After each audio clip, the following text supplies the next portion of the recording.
Hey everyone, welcome back for another deep dive. Ah. We love to take these deep dives, and today we're diving into Uh-huh. Make Time. Oh, yeah. It's a book by Knapp and John Zeratsky. I love this one. Um, and it's all about how to kind of take back control of your time and energy. Right. And I I think we could all use a little help with that sometimes. Definitely. I feel like my to-do list sometimes has like its own Oh, yeah. gravitational pull. It's a common struggle these days, for sure, Yeah. with all the demands and the Yeah, distractions. absolutely. But Make Time offers like a fresh perspective. It's not Mhm. really about doing more. It's Mm. about, being intentional with what you choose to do. Okay, so the book kicks off with this idea of a daily highlight. Yes. Now, I'm intrigued, Mm-hmm. but also maybe a little terrified. Okay. Does this mean I have to choose between, like, doing laundry or finally finishing that presentation I've been putting off? Like, how do we even pick just one thing? Yeah, it's actually simpler than you might think.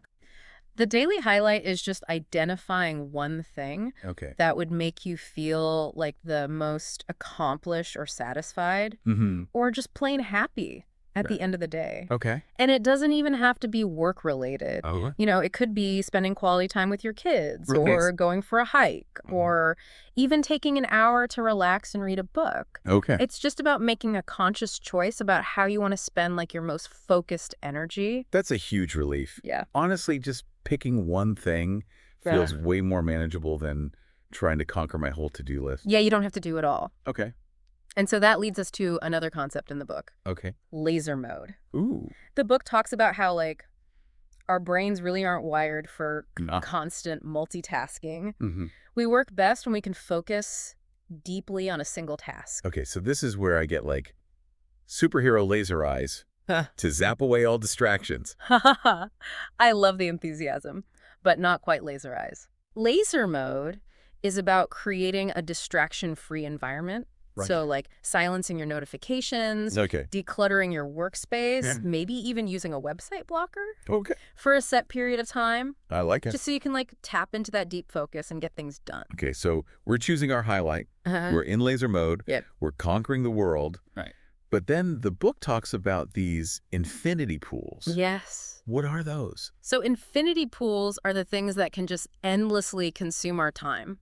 So that's Nice. things like social media, Yeah. news feeds, and even email. Oh, yeah. They're designed to keep us scrolling and clicking Yeah. at the expense of our time and attention. Oh, I know those all too well. Yeah, It's like they have their own gravitational pull, too. they do. They really do. Does the book have any tips for dealing with these? For sure. The key is just to be mindful and set boundaries. Okay. Like, schedule specific times to check those things Right.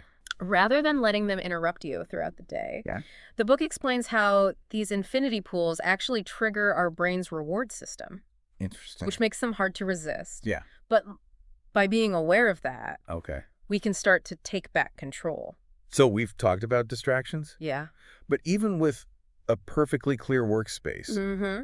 I don't know about you, but sometimes I just feel drained. Oh, yeah. So how does the book address like that whole energy piece? That's a great point. And it's something that Make Time really emphasizes. Okay. It's not just about managing time, Mm-hmm. it's also about managing energy. Okay. We try to power through our days, Right. but if we're exhausted, our focus and productivity plummets. So more coffee then. Let's go. But seriously, Yeah. what are some strategies for managing energy? Does this mean like I have to become a marathon runner or something? No marathons required. It's about prioritizing the basics, Oh, yeah. like getting enough sleep, Right. moving your body regularly. Mm-hmm.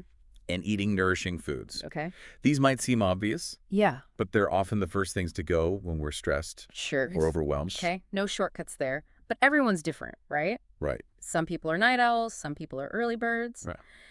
How does the book address that, like, individuality? That's one of the things I like about Make Time. Okay. It emphasizes experimentation and flexibility. Okay. The authors acknowledge there's no one-size-fits-all approach. Right. And they really encourage you to try different strategies. Okay. See what works best for you Mm-hmm. and just adjust as needed. Okay, so if you had to pick one favorite takeaway from the book, what would it be? I'd have to say it's the power of daily reflection. Okay. Taking a few minutes at the end of each day Mm-hmm. to think about what went well, what didn't, Right. and what you might do differently tomorrow. Okay. It helps you like fine-tune your approach, Mm-hmm. make sure you're spending your time and energy on the things that truly matter. I often reflect on how I have no idea where the day went. Haha. Yeah. So hopefully this will help with that. Yeah. But it all sounds great. Um, I'm just wondering, like, how do we even begin to implement all of this? Right. It feels like a lot to change at once. It is, you're absolutely right. Yeah. It's not about making like drastic overnight changes. Okay. The book encourages you to start small. Okay. Maybe just choose a daily highlight for tomorrow. Mm. Or try out laser mode for 30 minutes. Oh, yeah. Even small adjustments can make a big difference. Okay, that's encouraging. Yeah. It feels way less daunting than, like, overhauling my whole life. Right. Now I'm already thinking about what my highlight might be for tomorrow. Maybe taking a walk without my phone. Mm-hmm. Or, like, actually having a conversation with my kids at dinner without getting distracted by work emails. I love it. It's about those small, intentional shifts Yeah. that help you reclaim your time and focus on Right. what really matters most. Well, on that note, I want to hear from you. What's one small change you can make today to start making time for what matters? Give it a try and let us know what happens. Until next time, happy making time. And we'll see you on our next deep dive.